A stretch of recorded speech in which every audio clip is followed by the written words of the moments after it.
This is kind of a nonsense video. I'm a little bit sick, and I was thinking about finishing. I need to read the other half of Joyce Graham's Hybrids of Plants and of Ghosts to you guys sometime, but I think tonight, if I did my voice with that much speaking, I would simply collapse. So instead, this is just going to be a short video of me talking about nothing and talking about why this channel exists. So this started as a joke. I've been thinking about the poetics of ASMR for a long time because it actually makes a lot of sense to me. I think language is really beautiful, and some of the reasons why we respond to good poetry and why we respond to quality ASMR are the same. Not all of it, obviously, because most poetry does not necessarily rely on sound effects. Maybe it should, but I used to watch a lot more ASMR than I do now.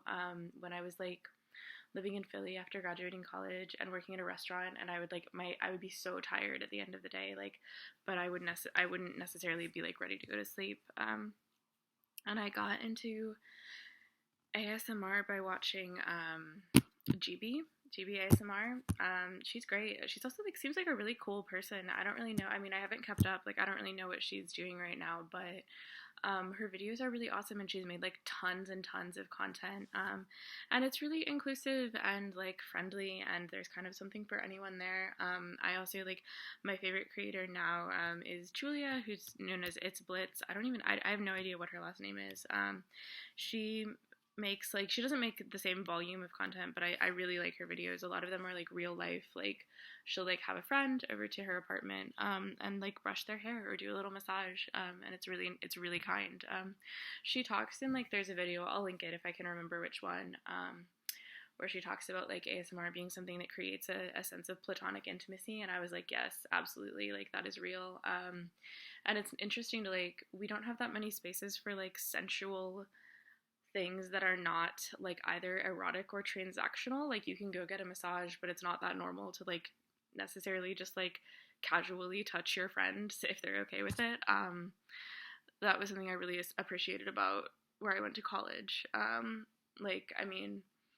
There was just a lot of warm platonic touch was more of a part of our lives, and that was awesome. Maybe just among my particular friend circle. But, I was going to talk about the drink I'm drinking right now. They didn't give me money. I wish somebody would do it. BioLite, sponsor me. I bought this at the CVS because I'm sick, and it said it was an IV in a bottle, and I was great. Can the vitamins heal my body so I won't feel like I'm dying? That would be awesome. If I were ASMR Julia, I would be pretending that you were here with me, and I would pour you a little glass of this. Maybe I'll make a video like that someday. Literally, I'll just be knock off It's Blitz, which I think is what my bio says on here, but that's not what I'm doing right now. I think ASMR is kind of wild because it's also so performative. Even it feels very earnest and very performative at the same time. I like how many creators will be is it okay if I touch your face? And then they give you a little second to be yeah, it's okay. Even though you're not there, they're not going to touch your face, but they're going to go like this, and it'll kind of feel like they're touching your face. That's awesome. What is that? I don't know. It's all fucking nuts. It's nuts that any of us are online. I've been doing a lot lately. I'm starting a journal with a friend, and I'm working at a new restaurant in Cincinnati where I live, and I've been really busy, and it's kind of weird. I think I went from I was really struggling with some stuff was kind of insane in my life for a long time this year, and I was really not okay. I was dealing with what is referred to commonly as depression. That is what it is. I just I think I resist many of the available framings around mental distress, and the ways that it can kind of come and go out of our lives and into our lives. But anyway, I was really not okay for a super long time, and I'm on a leave of absence from my PhD program because of that. And so I didn't have a ton of responsibilities for a long time. Waking up and being alive felt too much of a responsibility. I was let me take that off the list. It stayed on the list. We're good.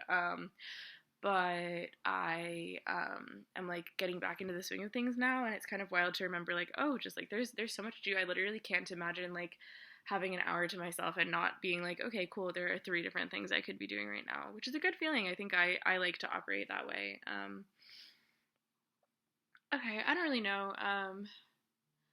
Here's the book that's on my bed right with me right now. It's Alita Stefanescu's Door. It's absolutely fucking brilliant. I'll probably have to read about it eventually. Maybe I'll do a reading from it. Because Alina's really cool, and I feel like she would be like, cool, do it. Somebody's texting me.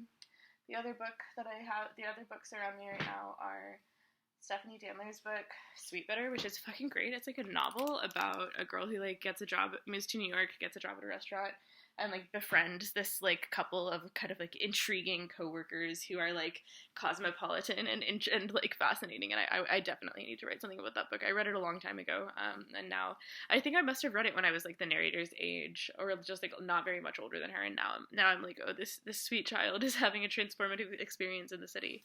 That somehow does and doesn't mirror my own life. I'm also reading Library Omnibus, The World in a Wine Glass.